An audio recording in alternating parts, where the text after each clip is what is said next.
Hello, my dear students. Welcome back to BNC Academy. And in today's video, we are going to see the explanation of the quiz which I posted on Wednesday. Right. So, question వచ్చేసరికి he arrived dash the airport just dash time. So group లో చూసుకున్నట్లయితే అందరూ కూడా option ఏం select చేశారు అంటే heart symbol వచ్చింది చూసారు కదా, అందరికి హార్ట్ సింబల్ అనేది పెట్టారు. 3 ఆప్షన్స్ అయితే వచ్చినాయి. So but it is not correct. Right.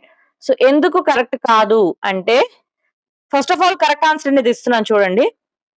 ఇక్కడ ఆప్షన్ సి ఎట్ ఆన్ అనేది కరెక్ట్ ఆన్సర్. అంటే he arrived at the airport just on time.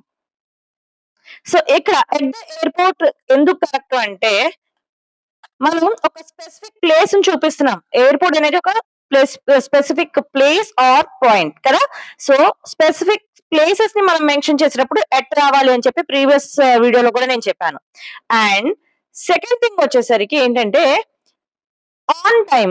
On time అనేది మనం ఇక్కడ పంక్చువాలిటీని మెన్షన్ చేస్తున్నాం. అంటే కరెక్ట్ టైంకి వచ్చారు అంటే సరైన సమయానికి వచ్చారు, వితౌట్ ఎనీ లేట్ కరెక్ట్ టైంకి వచ్చారు అనే దగ్గర మనం ఇక్కడ ఆన్ టైం అనేది యూజ్ చేస్తున్నాం. So it is a phrase.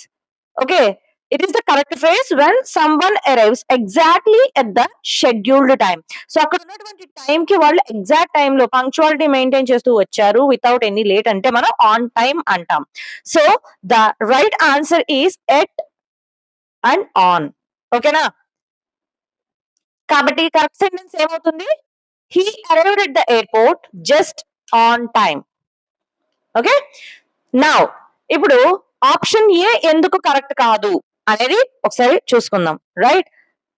ఎందుకు కరెక్ట్ కాదు అంటే ఎట్, ఫస్ట్ ఆన్సర్ ఎట్ అనేది కరెక్టే, బట్ సెకండ్ పార్ట్ ఉంది కదా ఇన్ అనేది, అది కరెక్ట్ కాదు. కాబట్టి ఫస్ట్ ఆప్షన్ అనేది రాంగ్ అయింది. ఇన్ అనేది ఎందుకు కరెక్ట్ కాదు, ఆన్ ప్లేస్ లో ఇన్ ఎందుకు రాలేదంటే ఇది టెక్నికల్ గా రాంగ్ అండ్ ఇది మీనింగ్ కూడా చేంజ్ చేస్తుంది అనమాట. In time means before it's too late అనమాట. సో లేట్ అవడానికన్నా ముందే వస్తే ఇన్ టైం అంటాం, possibly with narrow escape. Okay, ఇక వెంట్రుక లో టైం అయిపోతుంది అనుకునే సందర్భాల్లో మనం ఏం చేస్తామంటే ఇన్ టైం అంటాం, అంటే అప్పటికప్పుడు. Okay, so but the sentence uses just in time which still works at is more suitable when you emphasizing urgency. So అర్జెన్సీకి మనం మెన్షన్ చేసేటప్పుడు ఇన్ అనేది బాగా యూజ్ చేయొచ్చు. లాస్ట్ మినిట్ లో వచ్చాడు అని చెప్పడానికి మనం ఇన్ అనేది యూజ్ చేయొచ్చు. ఓకే, బట్ అక్కడ కాంటెక్స్ట్ అది కాదు కదా. సో అందుకని ఆప్షన్ ఏ కరెక్ట్ కాదు. Right. Coming to option B ఎందుకు కరెక్ట్ కాదో చూద్దాం. ఆప్షన్ బి లో స్టార్టింగ్ వన్ ఇన్ ఇచ్చాను అండ్ సెకండ్ పార్ట్ కి వచ్చేసరికి ఆన్ ఇచ్చాను. మనకి తెలుసు సెకండ్ పార్ట్ ఆన్ అనేది కరెక్ట్, కానీ ఇన్ ఎందుకు కరెక్ట్ కాదు. ఒకవేళ ఇన్ అని పెట్టాల్సి వస్తే ఏమవుతుంది, he arrived in the airport అని వస్తుంది కదా. సో ఇన్ ద ఎయిర్పోర్ట్ అనేది ఇన్కరెక్ట్ ఆప్షన్ అవుతుంది. ఎందుకంటే ఎట్ ద ఎయిర్పోర్ట్ అనేది మనం అక్కడ ఫిజికల్ గా ఒక పర్టికులర్ పాయింట్ మనం చూపిస్తున్నప్పుడు ఎట్ ద ఎయిర్పోర్ట్ చెప్పాలి కదా. సో ఇన్ ద ఎయిర్పోర్ట్ అనేసరికి ఇన్సైడ్ అని వస్తుంది meaning, physically inside the building అని వస్తుంది. Okay, arrived in does not fit well in a natural English. So మనం న్యాచురల్ గా మాట్లాడేటప్పుడైనా రిటన్ ఇంగ్లీష్ మాట్లాడేటప్పుడైనా ఇన్ ద ఎయిర్పోర్ట్ అనేది కరెక్ట్ గా ఫిట్ అవ్వదు. కాబట్టి అది అన్యాచురల్ గా ఉంటుంది, ఇన్కరెక్ట్ కాంటెక్స్ట్ కాబట్టి మనం ఎట్ అనేది యూజ్ చేస్తాము.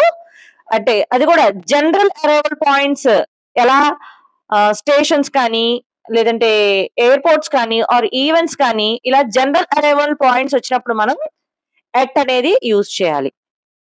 So finally option C is the correct answer, which is the more natural and grammatically correct combination అన్నమాట. Done.